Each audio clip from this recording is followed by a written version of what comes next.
It is now my great honor to introduce our commencement speaker, Jamie Smith Manker.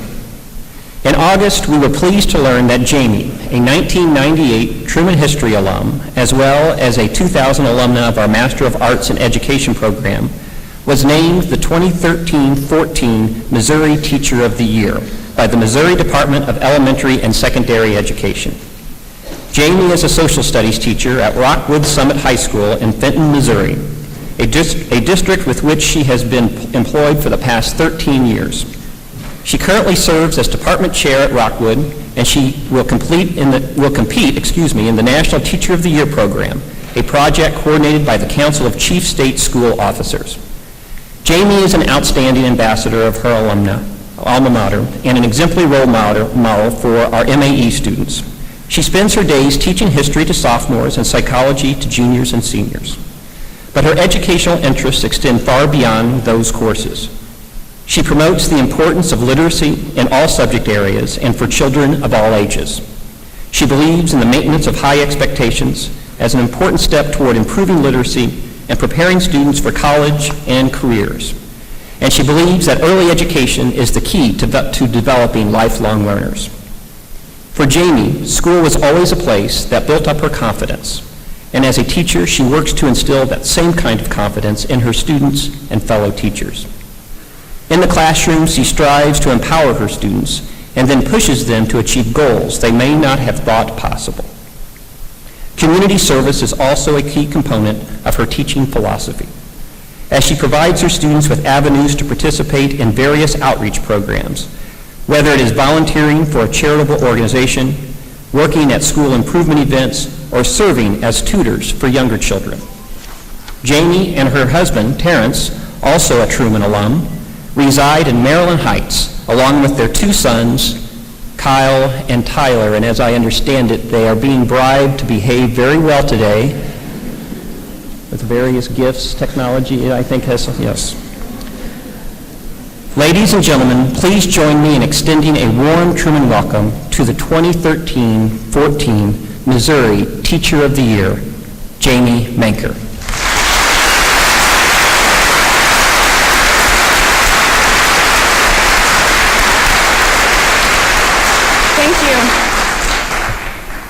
Thank you.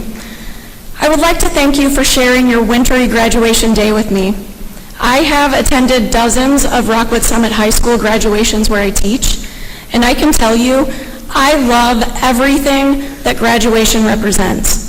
Graduation means hard work, it means perseverance, and it means a goal has been reached. I always leave our graduation ceremonies feeling proud of the accomplishments of my students.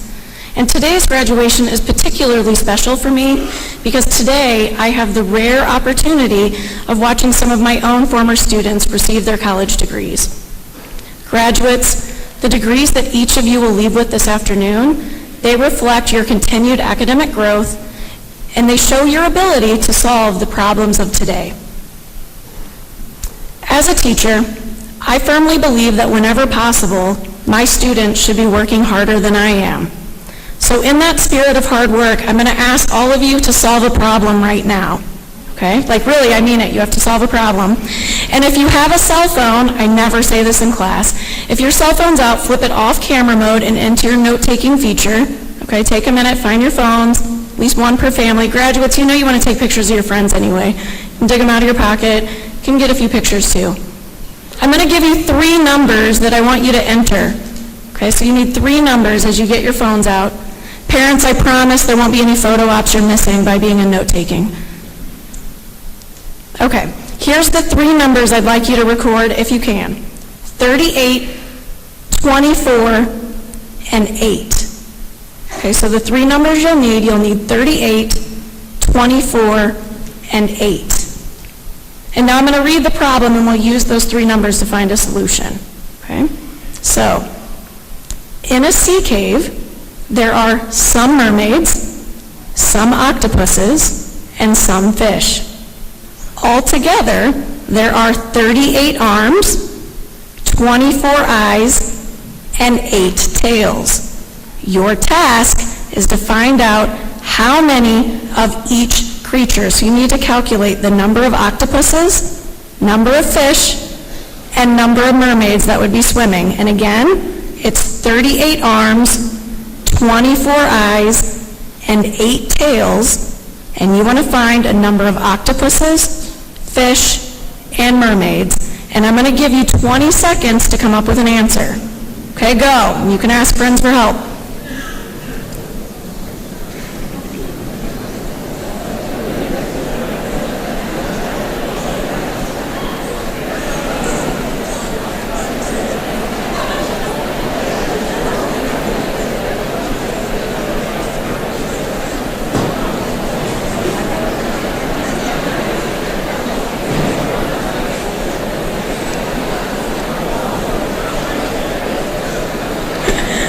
All right, I know you don't have an answer maybe yet. Some of you do. I know some of you have figured it out already. I'll wait until the very end to give you the answer if you want to keep thinking about it.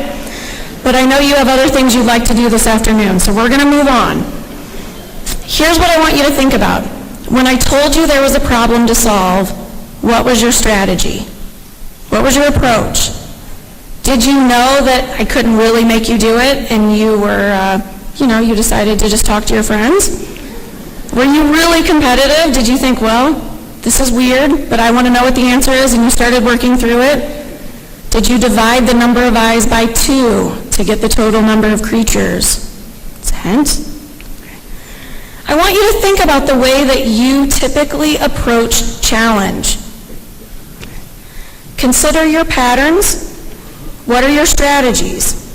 These strategies are a window into who you are and how you approach the problems of the world.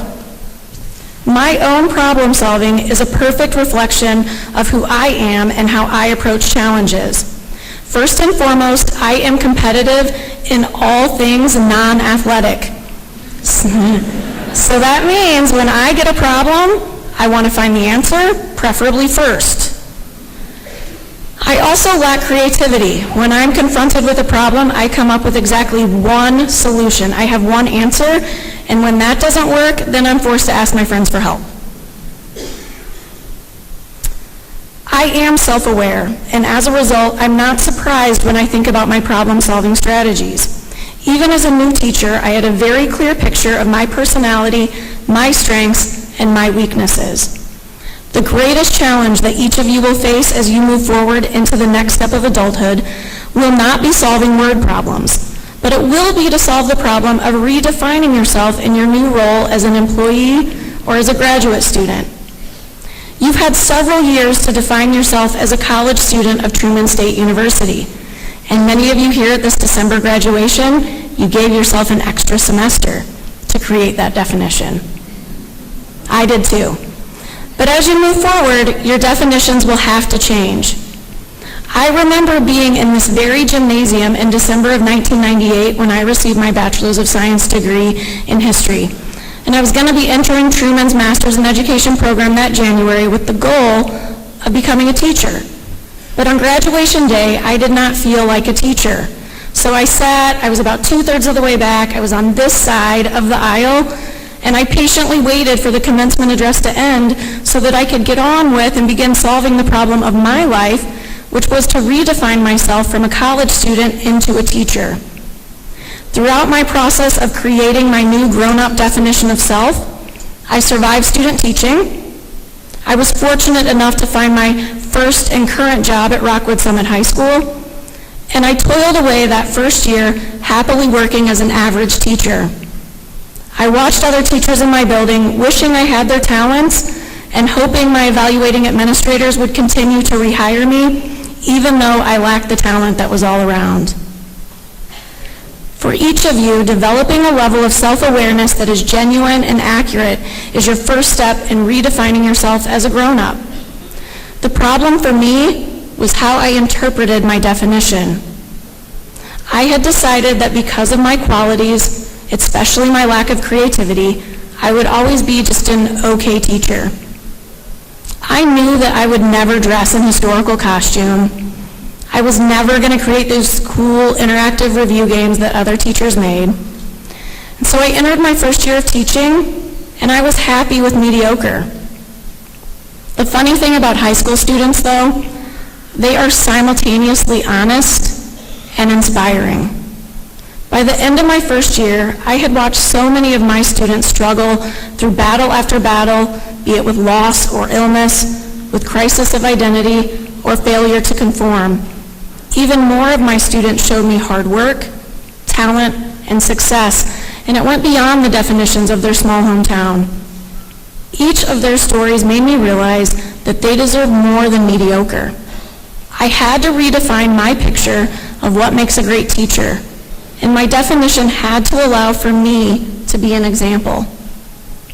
So who am I? I am organized. I can take vast amounts of information and organize that material in a way that is clear and accessible. And that is a talent which is very useful when you're trying to teach the history of the world in 180 days. It's actually 179. We've already had one snow day this year. I also have a talent of being able to borrow and reapply almost anyone else's ideas. The CK problem that we started with, for example, that is not mine.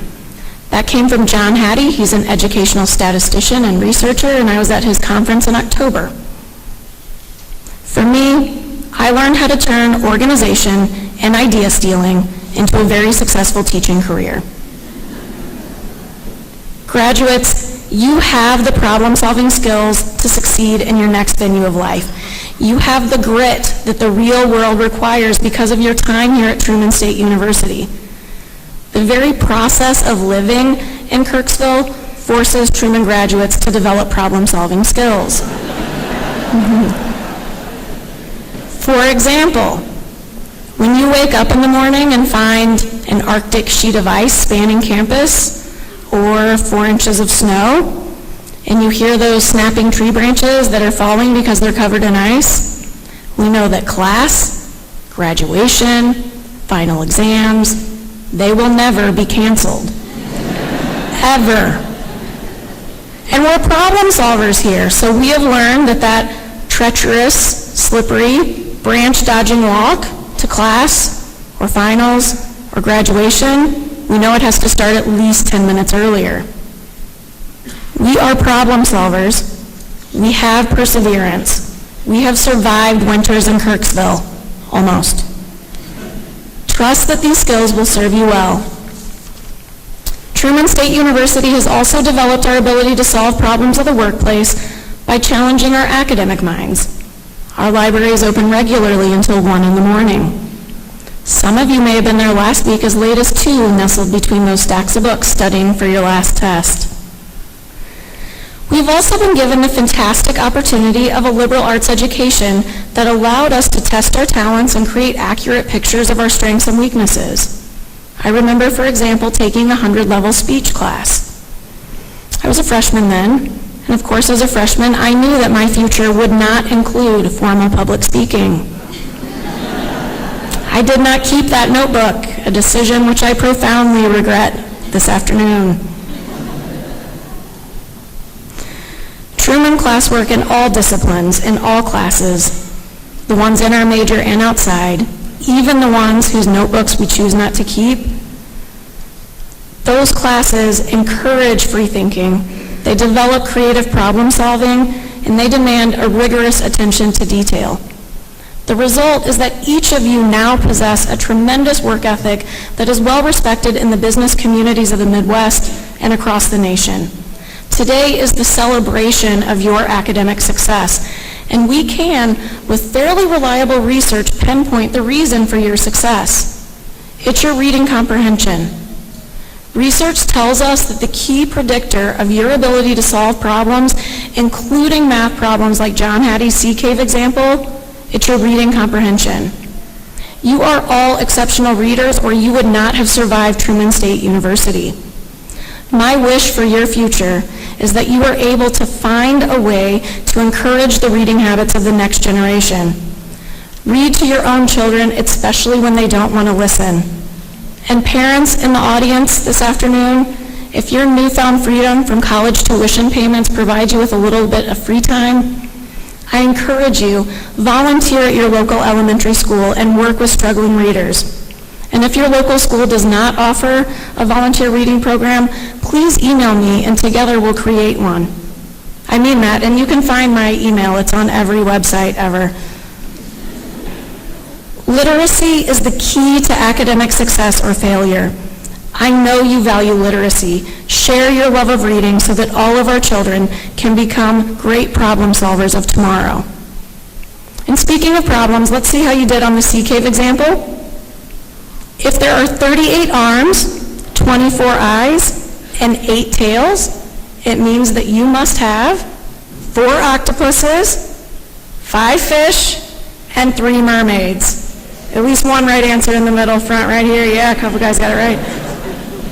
Regardless of your results on John Hattie's problem, knowing who you are and then doing everything in your power to find a way to make your real, genuine self fit into the requirements of your career will elevate you out of mediocrity and into success. Redefine what success looks like and make sure that you are the new prototype. Graduates, I wish you luck, and I hope that each problem you face is solved with creativity, perseverance, and a touch of humor. Thank you. Safe travels home this afternoon.